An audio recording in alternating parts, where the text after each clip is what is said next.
But I already signed for probation. I don't have to accept your probation. I wasn't told that. Yeah, you actually were, because we reset your case for sentencing. And here's the thing, it doesn't matter.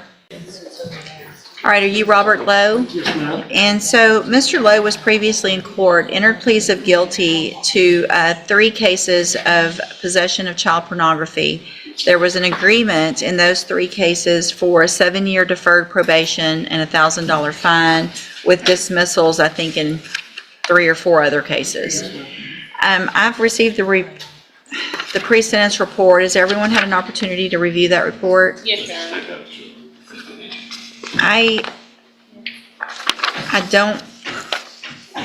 I feel like this is different from some of these types of cases, because Mr. Lowe was actually involved in creating with his own family member, victim, who was very young, 5 years old.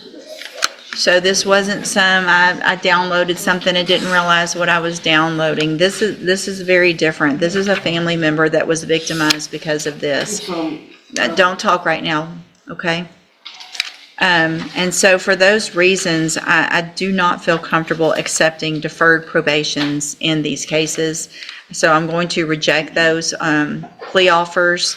I don't know, honestly, I haven't thought more about what I would be amenable to other than potentially just letting a jury decide. I'll reset it one time. You guys negotiate, see where you are on it. And if you come up with something, you can contact me. Otherwise, we'll get rejections and get his cases set for trial and let a jury decide one way or the other. Okay? I'm just not comfortable with this at all. You can go back with the bailiff. But I already signed for probation. I don't have to accept your probation. I wasn't told that. Yeah, you actually were, because we reset your case for sentencing. And here's the thing, it doesn't matter if you were or not. I'm not accepting the plea agreements, okay? There's nothing you can do at this point other than Ms. Holmes will be out there to visit with you about any other options. And if you don't like those options, or if I don't like those options, then ultimately that's what a jury is for.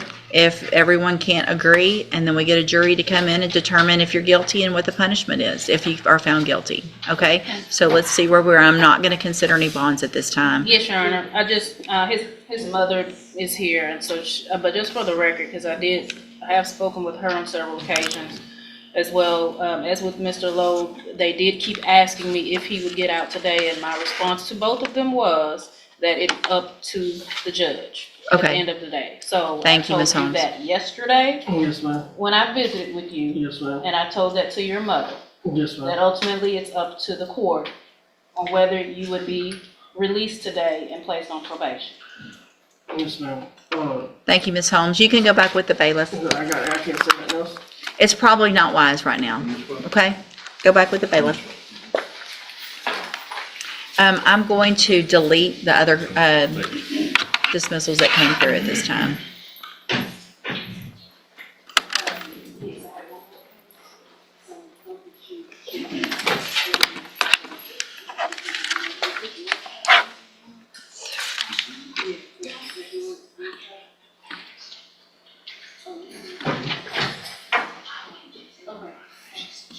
All right, Ms. Holmes, on John Dre Willis, Yes. there's no paperwork on this, right? Not today. Okay. Let's get Mr. Willis. Really, I tried, but I didn't get a response. Okay.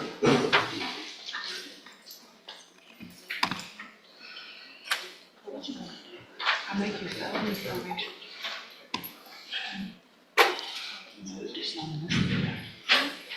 So that we can get it inside. And maybe the same conditions. Well, good morning, you're John Dre Willis.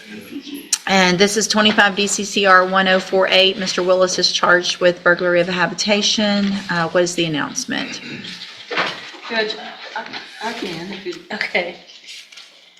he was here on October 21st. The complainant in this case and signed a non-prosecution affidavit. She came to court that day, and during the pendency of the court process, she got my attention. We went to the back, and she said, I changed my mind. I don't want to do it. I want him to be held some kind of responsible.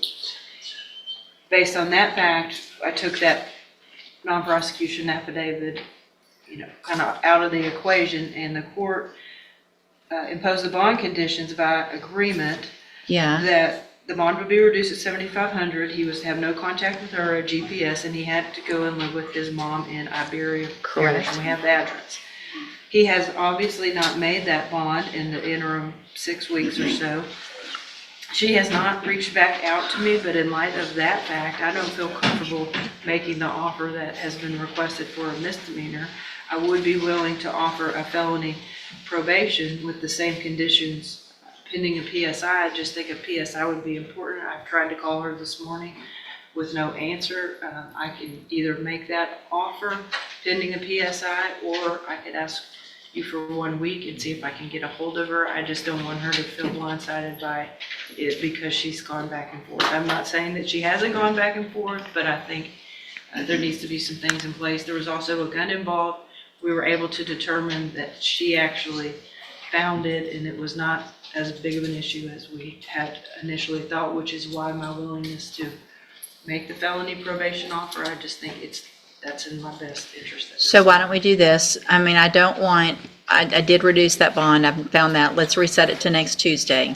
See if you can get in touch with her, if that changes anything with regard to any agreements, and if it doesn't, then I would potentially reconsider that bond number to something that he was able to make with those same conditions. I think that would be proper for everyone's safety, but we could make the same conditions with the lower bond. So let's reset it to next Tuesday, and